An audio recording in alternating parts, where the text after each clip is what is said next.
Good morning, everybody. Orange J here with another War of the Visions video, and in this video we're going to talk about some of the free or farmable stuff that we're getting tomorrow in War of the Visions. We've got the Spine Sword coming out, which, spoiler alert, is really going to be good. We're going to look at the different versions of that, kind of talk about which one you want. Then we're going to look at Cowell and see if he's worth taking beyond what we're getting for free, because you're going to be able to get the unit and you're going to be able to farm a lot of his shards, I think up to limit break 3 for no Visior investment. But is it worth investing in him more than that? We're going to look at his stats, we're going to look at his skills, all that stuff, kind of figure that out. Let's do it.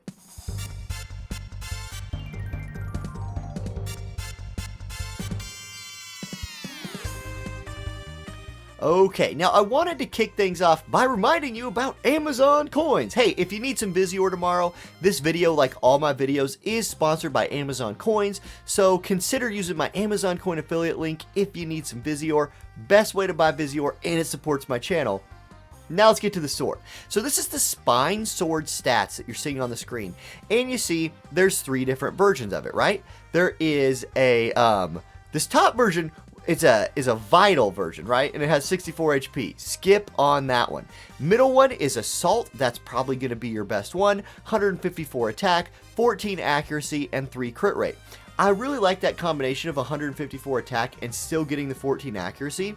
They're just, evasion is sneaking back into the game a little bit right now. You never know when having some extra accuracy might just luck you out of winning a fight. So that's really nice. Then the third version is Magic, 68 Magic and 77 attack. This is really bad. Stay away from the Magic version of this. The only good version is the Assault version, that one right in the middle here. Go there. Okay, passive effects. Defense penetration plus 20. Some people have been saying, yeah, this is like that Black Rose Helena wand that we got, that there was that whole conversation over. And it's not. It has a penetration on it, and in that way they're the same. But defense pen is generically more valuable than something like Magic Resist, because defense checks every single physical attack type, right? Slashing attack type, also checked by defense. Piercing attack type, also checked by defense. Any skill that scales off of attack is checked by defense. So being able to penetrate defense is more generically useful than something like slash attack penetration or piercing resistance penetration, etc. Now, those other things are good for very specific builds. What I'm saying here is that the Spine Sword is going to have a very wide range generic usefulness. I bet, now I haven't been able to test this obviously because I don't have my hands on one of these things yet, but I bet in general you will get a nice big damage jump from 20 defense pin, specifically against tanks or bruisers. Okay, so definitely build one of these, definitely farm up this event. You might just build 1 or 2, I don't know how many you're going to want. It depends on your account, right? Are you sitting on a whole bunch of useful swords and you just kind of need this for maybe Dwayne? Go for it. Do you not have a bunch of useful swords? Here you go. Here's an event with a really good one. Okay, that's the Spine Sword. Pretty easy, very worth going for. Get the Assault version. Let's look at Cowell. So, like usual, I like to look at the stats for the 120 version of a unit. So here's Cowell stats at 120, and you'll see that they're not super great. 2800 HP is a little low for a 120 unit. 343 attack is also pretty low for a pure DPS unit like him. As kind of an example here, Frederica at 120 has 416 attack. Luartha at level 99 has 405, and Zazan, the guy who a lot of people have been floating around as someone who Cowell counters, has 570 attack at level 120. So 343 is a little low, but Cowell's big thing is accuracy. Now, we'll get to why he's such an accuracy boosting dude when we look at his skills here in a minute, but let's quickly look at the rest of his stats. 69 agility does make him very, very fast. He's actually as fast as Zazan is, and faster than Frederica or Luartha or these other missile units in the game. So that's a feather in his cap and really nice. Move 3, jump 2. He's going to navigate terrain a little better with that jump 2 than some of his counterparts. That's really it, right? He's going to be strong against earth because he's a wind element. He's going to be weak to ice. So, that Earth team that is Ketone at 120 plus Zazon at 120, I think this guy will be very good against that. However, he's not going to be like a god because his stats just don't get him there, but he should be able to hit people in that group, and that really comes back into his skills. His resists also aren't bad. He has 5 slash resist. I would have liked to have seen that higher. He's minus 10 against striking damage. Okay, that's whatever. There's not a bunch of like striking earth units out there really. So if you're using him against earth, you're not gonna have to worry about that too much. He's good against pierce and he's good against missile. Okay, pretty good. He's gonna come with that new mastery buff, right? Because he's a new unit, he's gonna give your whole group plus 15 wind attack. So don't like neglect that when you're thinking about him. He's a free unit that can bring that nice earth buff to the group. Okay, let's look at the more interesting part of him here, which I think is his skills. Okay, so let's start with Cowell's bow, his TMR, and this might be for some people, like, they might be considering taking him to 99 just to get access to the TMR.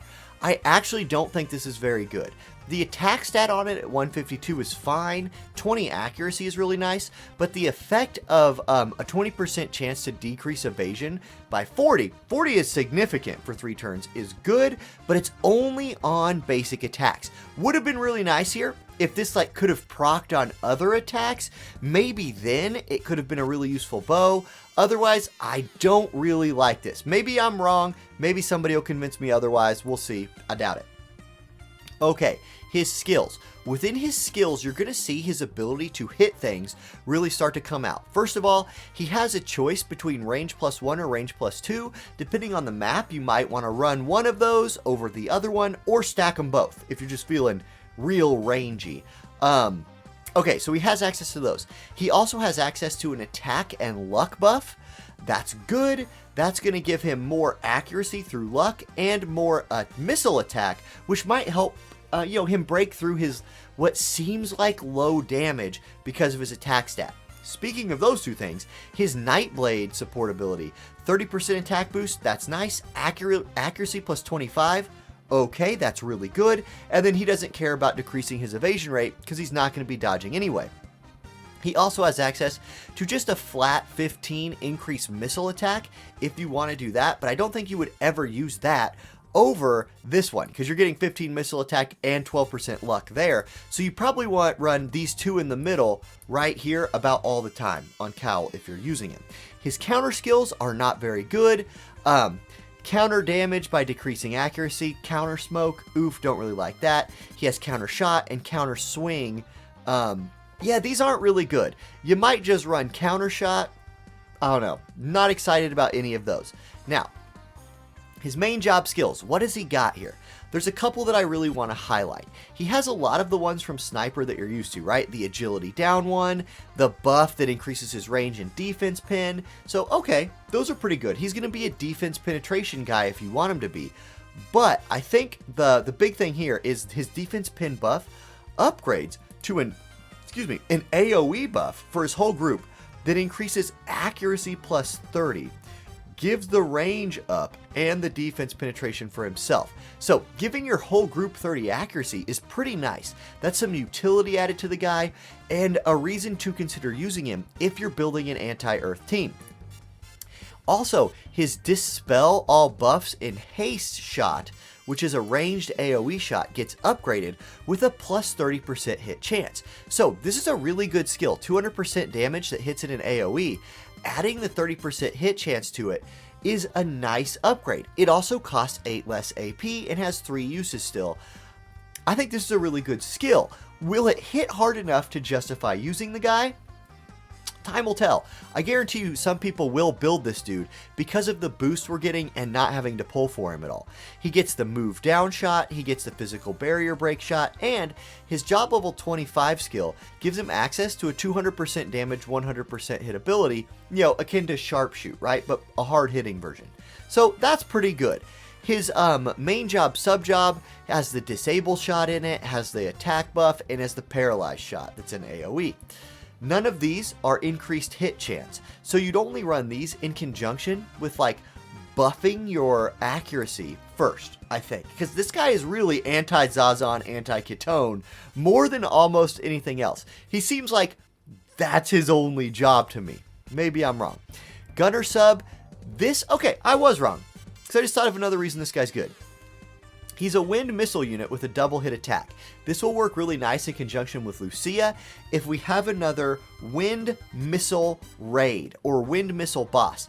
A multi-hit wind attack is really nice. Speaking of that, you go down to his Nightblade subjob. He has the 3-hit slashing wind attack. So if you have a slashing wind weak boss, he can go in there with like Oldoa or any other unit with a multi-hit slashing attack that's wind and really stack that chain. So he does have use in that way. But then notice at the bottom, no limit break. He's a free unit, so he's sticking with that theme of free units not getting limit breaks. And Thancred. Free units and our first double cost unit don't have limit breaks. Guys, fix Thancred. Please fix Thancred. So anyway, that's my like quick breakdown on Cowell. Should you pull this guy? Well, you don't have to pull this guy. You're going to get him for free. Should you build him to 120? Like, I'm probably not. I think I'm going to save my blossoms here. However, if you're just bent on making an anti-Zazan team, or you really need like a wind unit for later in PvE, this guy could do the job for you in those roles. So, hey, also, like I said in the more should you pull video, if you just think he's really cool and you want to force him, force away, baby. Otherwise, I think he's what we would expect from a free character. He's not blowing me away, but he has his usefulness as an anti-earth, anti-evade, and as a PvE unit. So that's the video, you guys. Thank you for watching. If you liked the video, click that like and subscribe button, and I'll see you in the next one. Peace.